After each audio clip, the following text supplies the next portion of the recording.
Estamos aqui na resenha do Dr. Pedro Lau, na aldeia 14. Aqui é uma maravilha, como vocês sabem, né? A gente tem uma região aqui ótima para fazer um mountain bike.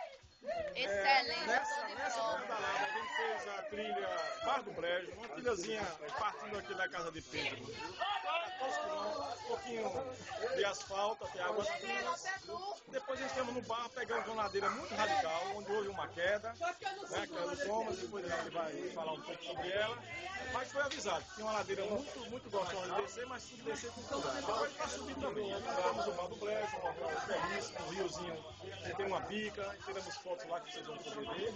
E aí hoje a gente foi conosco aí, com os Blash, Geniel, mostra aí Geniel aí, entrou para o Blash Bike, hoje foi a inauguração dos Blash.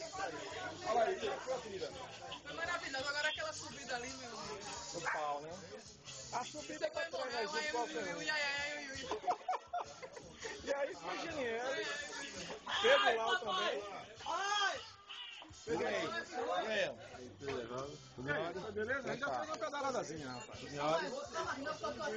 Vai filmar o outro aí. Aí, Pedro. Declaração aí da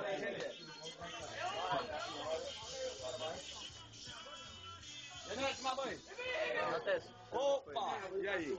Rapaz, isso aí o passeio foi bom. Vocês já botaram aí dois novos Blast Bikes aí, ó. Cristina.